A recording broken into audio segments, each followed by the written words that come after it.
Gold-Onwude. Oh, my favorite. I know, seriously, I absolutely adore you. It goes both ways. I'm so excited to be here with you. Yes, I'm excited to have you. First of all, I'm so honored to be in your presence because you know you're all big time and you're going to be, you cover the league at large, but you're going to be covering the Liberty. You're on the broadcast. I loved when I saw that announcement come out, so I'm going to get to see you more on the broadcast. Absolutely. Full-time, covering the New York Liberty as their analyst, running it back with the champs, who look just as deep, super talented, but the rest of this league, they ramped it up too. They did. And there were so it's many. It's going to be competitive. Very. And there were a lot of great games over the weekend, but the Liberty played Saturday, but there were some games, before that. And one that really stood out to me was the game between the Dallas Wings, where Paige Bueckers made her WNBA debut. Welcome to the W, Paige. But she was going up against her hometown team, the Minnesota Lynx, a team she grew up admiring, watching, loving, that helped grow her love for this game. And they put it on poor Paige and the Dallas Wings. That's crazy how they did Paige. But it couldn't be two teams in further situations, right? But it was a good game, and you know what?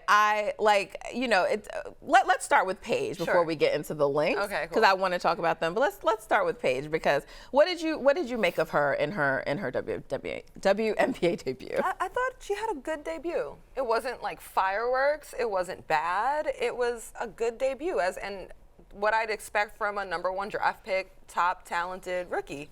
I thought she made aggressive, confident plays.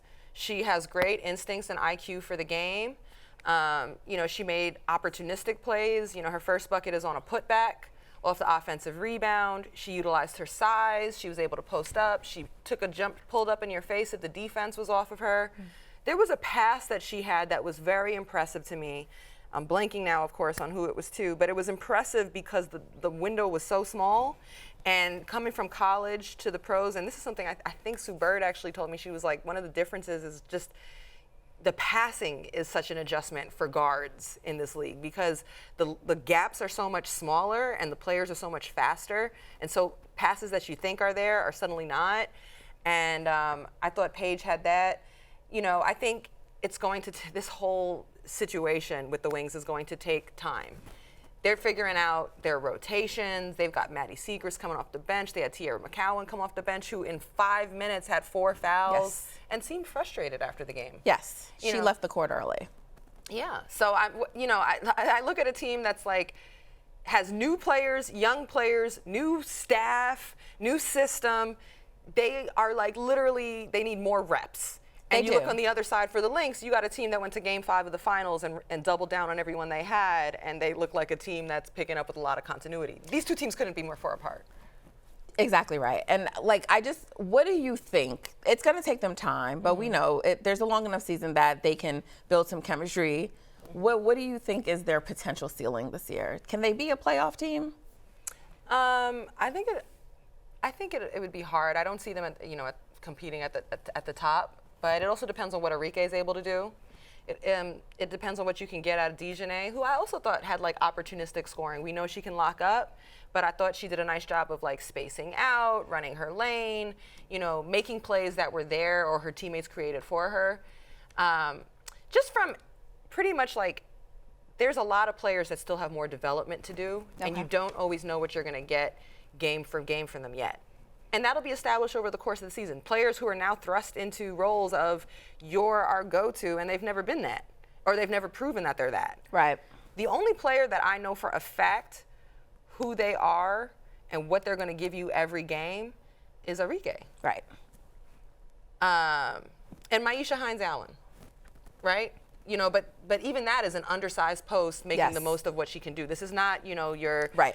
This is not Jonquel Jones or Asia, so I think the Wings have quite a bit of work to do, and especially on the defensive end. They got eaten up. They did. On defense. They got back cut. They got picked. They got driven on, sliced right through the lane. So, I think if you're serious about being a playoff team and you don't necessarily have all the talent solidified, you must be a team that works or creates havoc on defense. Yeah, I felt like the Lynx were toying with them a little bit, because like for the first half, it was sort of like, okay, they're sort of hanging, and then they just did their Lynx thing, and it was over. And I mean, Napheesa Collier also let us know that she is definitely in the MVP race this year from day one.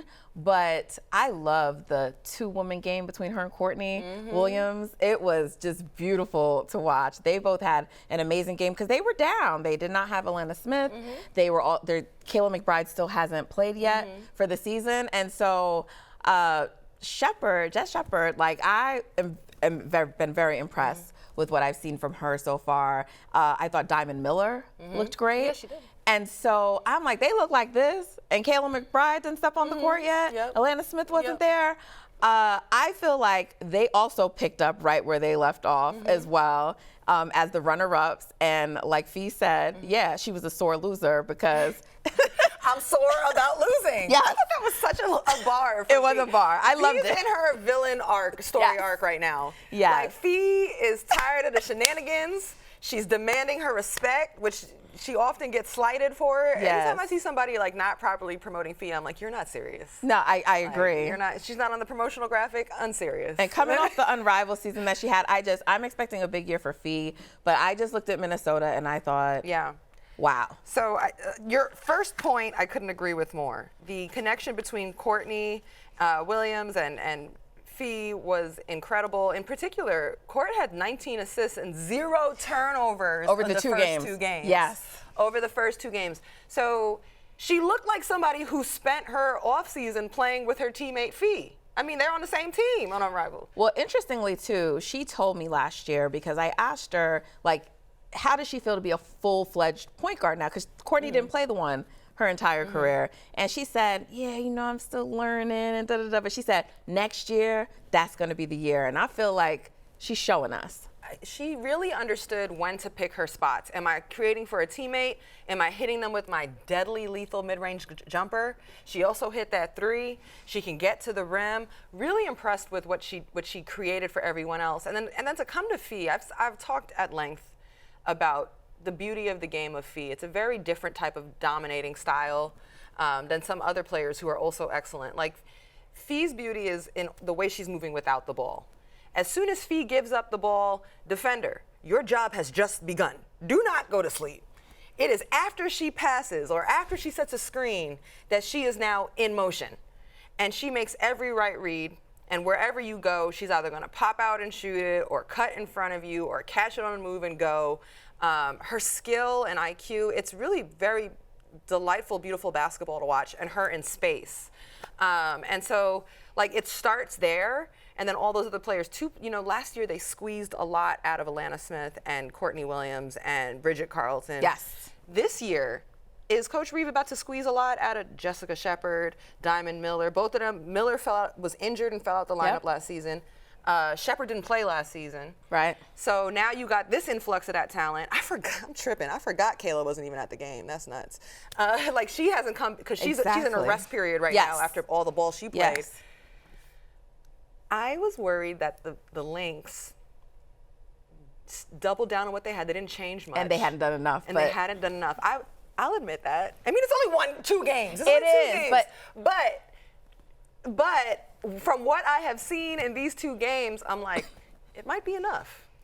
And also, It might be enough. I feel like people sometimes discount just what continuity does for a team. Continuity's a big deal. Yeah, it's like sometimes you don't always have to add pieces. Just sometimes your group coming back together, having another year. Because, I mean, like, this is not like they played the Liberty in the finals and the Liberty were just far superior to them. No. This was a 5-game series that went to overtime. A controversial call. Right. Like, they could have just as easily have won that. So, but that's sports. It is. But Kayla has a chip on her shoulder. She's talked about it. Court has one. Fee has one. Yep. And Fee, just for whether it's for, I mean, she's the reigning, she's current Defensive Player of the Year. She, she told us at Unrivaled she's the best player in Unrivaled. And, I think she wants to challenge some people this year. Yeah. She didn't tell me that, but I just feel like she was putting, everyone on notice. And so I just think what I expect to see from Fee this season and the continuity, I was never that concerned about their group, but I was like, how does Cheryl Reeve do this? Jessica Shepard and Diamond Miller, plus you still got Kayla coming back, and Alana Smith looked good in that second game. They're impressive to me. Cheryl Reeve is an incredible coach. The team is great. And one of the things that stands out, and I, of course, can't find, oh, no, here you go. 27 team assists, only 8 turnovers. Insane. They share the ball, they don't turn it over. That's one of the strengths they had last season, and they really shot the 3 at a high level.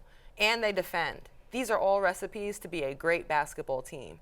Their roster may not be the flashiest, but boy, does it work together. And that continuity, I think you're right, it goes a long way. It does. Okay, let's just do like a little just quick couple of hit a few things, right? Okay. Valkyries, Yeah.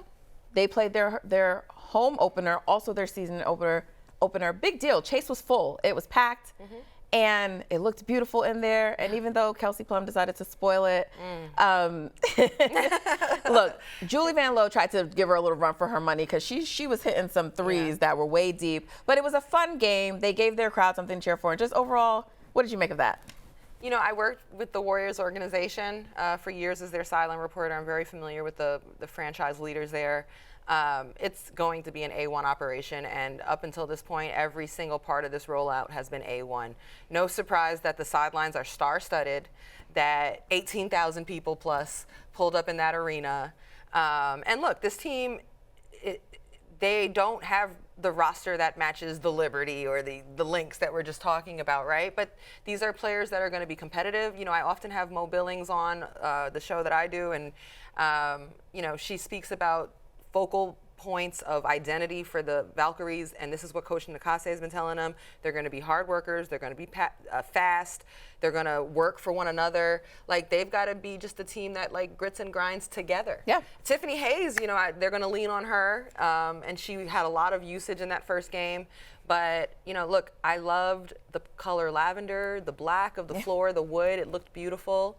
It's very exciting, all these new teams. And 2 more are coming. We need more because I can't stand these horrible stories of talented rookies getting cut. For sure. We need more spots. We need more spots on the rosters, and we need those expansion teams to get here quickly. Are you going to talk about Kelsey Plum? Please. Tell me what you want to say about Kelsey Plum. Because Kelsey Plum ate them up. She did, but she played the entire game. Thankfully, the coach said that will not happen again. Look, she looked great, and she looked like she's having a fun time. But what was your takeaway about Kelsey Plum? She's so good. She's so skilled. The ball stays alive with her.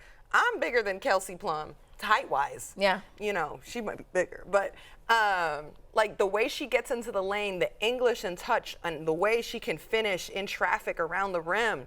Not to mention, obviously, when she can get hot and on a heater from 3 and pulling up, she's so highly skilled. I think young people could learn a lot from Kelsey Plum. She was a top pick, the number 1 pick. It was not easy. Yep. She's been injured. She took a role. Yep. And every single year she added more to her game. She's a playmaker as well, not just the scorer. She's worked on defense. And she is a product of hard work paying off. For sure. When I see Kelsey on the court, I have nothing but respect. Oh, absolutely. Well, I promise you this. I'm going to make sure you come back and we're going to talk about Kelsey Plum some more because I am really curious about what the Sparks are going to do, but it's only been 1 game. Right. So I want to see some more from them. But yeah, I want to talk about Kelsey. Yeah. I want to talk about Rakia. Yeah. I want to talk about De'Arica. I want to talk about all of them. Oh my gosh, De'Arica, we're going to have outwork you. Yeah, we're going to have you come back and we're going to talk about that some more. Is the show over? It's not yet, but I have to get to this one last team. Is it the Phoenix Mercury? No, I'm not even going to. I'm just gonna congratulate myself because I put out power rankings last week. I said the Phoenix Mercury were 5th in my rankings. Okay. By the way, these are preseason rankings. Okay. Okay. So we don't know. Okay. We're working off limited information. But I gotta say, a team that has Alyssa Thomas and Kalea Copper and Satu Sabli, that is a high end, even if they are top heavy, it is a high end talent. Okay. So I said I think that they would come in as the 5th best team in the league, and they got me, okay, on social. But our girls, Christina Williams and Tarika, they came on last week. We did a season preview, and they double teamed me, and they were like, I don't know, Nat, and everybody was questioning me. And the team that most people wanted me to put ahead of them was the Seattle Storm. Oh, I agree with that. And but however, your Phoenix Mercury did get you the W's. Without Collier Copper. Without Copper, Alyssa Thomas, and what an outbreak from Satu Sabally, or opening game for them. That's all I'm gonna say about that. Thank you. Thank you. I did not play like Roz, but you know what? I know a little something. Credit given. Okay, but no, I really just the surprise. I do think the Storm have the potential to be very good. But of course they do. Hello, NECA, Skylar, come on, let's go. I'm not trying to disrespect them. I just no. Teach your own. I also believe in that 3-headed monster that's over there in Phoenix. That's all. I just cannot let us end without showing some love to the Washington Mystics. Yeah. And Aaliyah Edwards needed to let everyone know. I don't know who it was. It wasn't me, though. I wasn't that much better because she was like 13. So someone ranked them 13. I didn't. I did 12, so that's not that much better. But I had them at 12. But no, really, like, I just kind of feel like they were the surprise story of the weekend. And depending on how you think, where you think the Atlanta Dream is, how good of a team you are, that was an impressive win. They also beat the Sun, depending on how you think they are, maybe not as talented as a team, although they have the legend Tina Charles on there and Marina Mabry and some other people. But comeback wins. One on the road, one at home. They're rookies. Like, we already know what, Slim's going to do. We know what Brittany Sykes is going to do. But Kiki Iriafen. Also, Sonia Citron. I mean, they were both amazing. I cannot say enough about these two rookies. They impressed. They had poise. They were confident.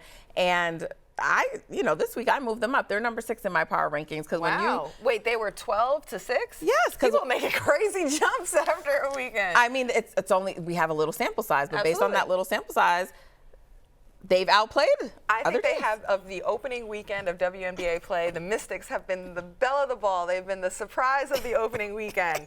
I'm not going to glaze over what Brittany Sykes did this weekend. She averaged over 2 games, 25 points per game and 6 assists. And the free throws. And the free throws. And like what we know we're going to get from Brittany and from Sykes and from Slim, we know she's going to lock up. But she's another player that often would tell me, I am more than just defense. And right here, she's doing that. And I think like that, she sets the tone and leads the way for the way the team has played. And then I'll get to the rookies. Like, Kiki has great mobility. She worked really well near the rim. I was impressed with her poise and her confidence in there.